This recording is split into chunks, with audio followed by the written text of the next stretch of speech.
ঝালকাঠির ভাসমান পেয়ারা বাগানে জমে উঠেছে বেচাকেনা। তবে উৎপাদন কমায় গত ৩ বছরে পেয়ারা বিক্রি নেমে এসেছে অর্ধেকে।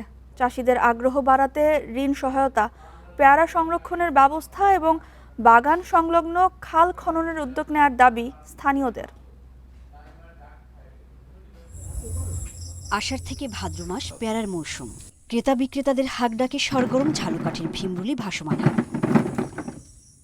সদর, বানারীপাড়া ও স্বরূপকাঠি উপজেলার ৪টি ইউনিয়ন জুড়ে প্রায় ৩০০ বছরের পুরনো এই পেয়ারার বাগান। ছোট বড় নৌকায় করে আনা নেওয়া চলছে পেয়ারা। এবছর ফলন কিছুটা কম হয়ে শুরুতে শঙ্কায় থাকলেও হাসি ফুটেছে চাষিদের মুখে, কারণ মিলছে প্রত্যাশিত দাম। প্রতিমন পেয়ারা বিক্রি হচ্ছে ৮০০ থেকে ১০০০ টাকায়।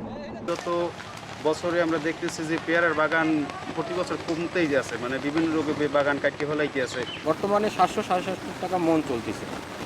চাষিরা ভালোই পাচ্ছে, কোনো সমস্যা হচ্ছে না, ফলনটা কম একদম। প্রতি মৌসুমে এই হাটে প্রায় ৩ থেকে ৪ কোটি টাকার দেশি পেয়ারা বিক্রি হয়। তবে ৩ বছর আগে বিক্রির পরিমাণ ছিল প্রায় ৮ কোটি টাকা। ফলন কমায় বেচাকেনাও নেই আগের মতো।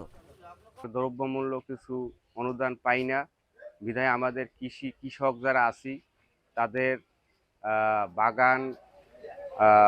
বাগানে ফসলটা কম হয়।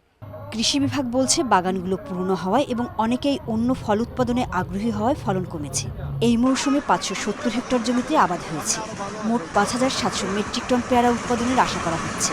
আসলে বাগানগুলো অনেক পুরাতন হওয়ার কারণে এই পেয়ারার বাগান থেকে আমরা ইদানিং একটু ফলনটাও কম আসছে। এই জন্য কিছু নতুন কিছু ম্যানেজমেন্ট প্র্যাকটিসের বিষয়ে আমরা কৃষকদেরকে উদ্বুদ্ধ করার চেষ্টা করছি।